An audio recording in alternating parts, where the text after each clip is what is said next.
नमस्कार दोस्तों, आज अपने भी भौतिक विज्ञान का परिचय करना, यानी फिजिक्स कहाँ से स्टार्ट होती है, कौन से इसके प्रकार हैं और इसको आगे अपने कैसे स्टडी करते हैं। ठीक है। अब भौतिक विज्ञान के परिचय में सबसे पहले इसकी क्या है, अपने परिभाषा जानते हैं कि भौतिक विज्ञान क्या है भी।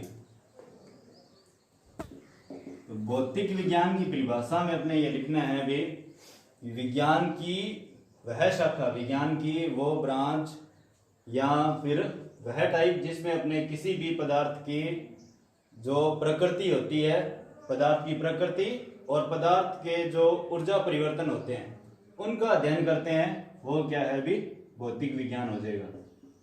विज्ञान की वह शाखा जिसमें किसी पदार्थ या कण की प्रकृति तथा ऊर्जा परिवर्तन, यानी कण की ऊर्जा परिवर्तित कैसे होती है, इसकी ऊर्जा रूपांतरण कैसे होगा, ये अपने देखते हैं। प्रकृति तथा ऊर्जा परिवर्तन का अध्ययन किया जाता है, वो क्या है भी फिजिक्स है। अब उसके बाद में भी फिजिक्स जो शब्द है, यह भी एक ग्रीक भाषा का शब्द है। ग्रीक भाषा का एक शब्द था भी फ्यूजिका, इससे बना हुआ फिजिक्स, और इसका अर्थ होता है प्राकृतिक या फिर प्रकृति, प्राकृतिक या फिर हो जाएगा प्रकृति। अब उसके बाद में भी टाइप्स ऑफ फिजिक्स के प्रकार। अब 11th और 12th में अपने फिजिक्स के प्रकार पता होना बहुत जरूरी है। अपने कहाँ से शुरुआत होती है, फिर अपने 11th में कौन सी फिजिक्स पढ़नी है और 12th में कौन सी फिजिक्स पढ़नी है। फिजिक्स के प्रकार। अब फिजिक्स मुख्यतः टाइम पीरियड के आधार पर दो प्रकार की है। इसका पहला जो प्रकार है वो हो जाएगा क्लासिकल फिजिक्स, जिसको अपने हिंदी में कहते हैं भी चिरसम्मत भौतिकी भी, चिरसम्मत भौतिकी। और दूसरी जो इसका प्रकार है, दूसरा इसका प्रकार है वो हो जाएगा भी मॉडर्न फिजिक्स, आधुनिक भौतिकी भी,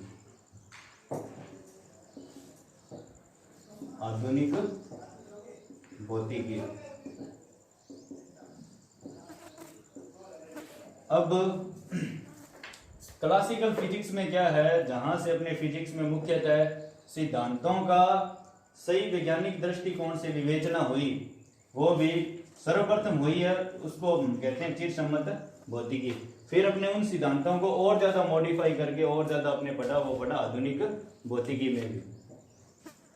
चिरसम्मत भौतिकी यानी सर्वप्रथम जो अपने फिजिक्स में लॉ दिए गए, फिजिक्स में थ्योरीज दी गई, वो चिरसम्मत भौतिकी में आती हैं। फिर उनका यूज करके आगे इनको और बनाया गया, वो मॉडर्न फिजिक्स में आएंगे। अब चिरसम्मत भौतिकी में पहला जो इसका टाइप है वो हो जाएगा अभी यांत्रिक भौतिकी। चिरसम्मत भौतिकी में पहला हो जाएगा यांत्रिक भौतिकी भी, या फिर इसको क्या कहते हैं यांत्रिकी, इंग्लिश में बोलते हैं मैकेनिक्स।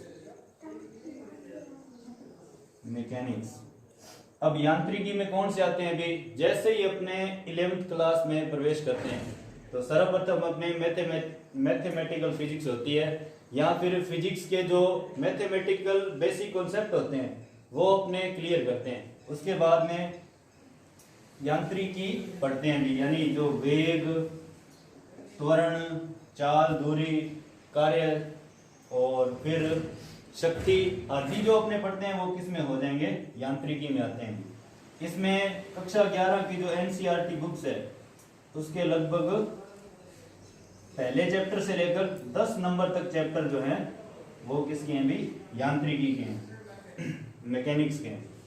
अब दूसरा जो इसमें मुख्य सिद्धांत दिया गया वो हो जाएगा अभी थर्मोडायनामिक्स, यानी जिसको क्या बोलते हैं, ऊष्मागतिकी। ऊष्मागतिकी इंग्लिश में इसको कहा जाएगा थर्मोडायनामिक्स।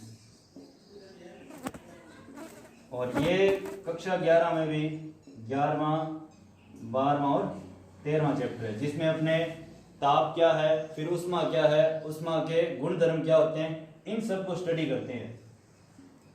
उसके बाद में इसका जो आगे वाला प्रकार हो जाएगा वो हो जाएगा भी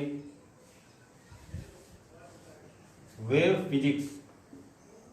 वेव फिजिक्स भी, तरंग भौतिकी भी। इसमें हम क्या करते हैं, तरंग के गुणधर्मों का अध्ययन करते हैं। इसी में अपने क्या है फिर एक ध्वनि, या इसको ध्वनिकी बोलते हैं, ध्वनि।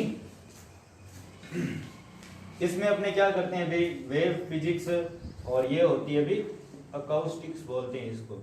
इसमें अपने वेव के बारे में, ध्वनि तरंग कैसे बिहेव करती है, कैसे वातावरण में गमन करती है, कैसे माध्यम में चलेगी, उन सब के बारे में अध्ययन करते हैं। फिर अपने भी ये 11th क्लास में 14 और 15 नंबर चैप्टर है। अब इनमें भी सभी ये कंपटीशन के दृष्टिकोण से या 12th बोर्ड एग्जाम के दृष्टिकोण से महत्वपूर्ण है, क्योंकि इन्हीं से अपना बेसिक कॉन्सेप्ट है वो क्लियर हो जाता है।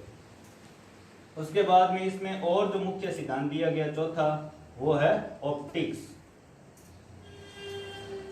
ये हो जाएगा प्रकाशिकी या किरण प्रकाशिकी, और इंग्लिश में इसको कहते हैं भी ऑप्टिक्स। अब क्लास 12th में ये जो है भी चैप्टर नंबर 9 और 10th है, कक्षा 12 में भी, और यही सबसे ज़्यादा नंबर का पार्ट है क्लास 12th बोर्ड एग्जाम में भी। इससे संबंधित यहाँ इससे बहुत से क्वेश्चन है वो 12th बोर्ड एग्जाम में 4 नंबर के, 3 नंबर के आते हैं भी, और ये जितना बड़ा पार्ट है उतना आसान भी है। उसके बाद में आ गया भी मॉडर्न फिजिक्स। आधुनिक भौतिकी में क्या है भी, आधुनिक भौतिकी में क्या किया गया भी, पहले तो परमाणु तक सीमित थी कि परमाणु होता है, फिर परमाणु के और जो भाग होते हैं इलेक्ट्रॉन, प्रोटॉन और न्यूट्रॉन, इन सब की खोज हुई, उनके बारे में आगे और विस्तृत जानकारी इनमें दी गई। अब इसमें भी क्लास 12th में अपने क्या करते हैं वो अपने जानना है मुख्यतः यहाँ पर भी। तो सबसे पहला जो इसमें चैप्टर हो जाएगा क्लास 12th का वो है इलेक्ट्रोस्टैटिक्स। इसमें कुछ सिद्धांत अपने क्या है भी चिरसम्मत भौतिकी के यूज करेंगे, कुछ इसके पार्ट यूज हो जाएंगे। ये अपने क्या है 1 से लेकर 6 नंबर तक इलेक्ट्रोस्टैटिक्स है। वैसे तो पहला दूसरा चैप्टर है, इन्हीं से जुड़ा हुआ आगे वाले चैप्टर है 1 से लेकर 6 नंबर चैप्टर। 1 से 6 नहीं भी, एनसीईआरटी जो बुक्स होगी उसमें हो जाएंगे 1 से लेकर 3 नंबर चैप्टर तक।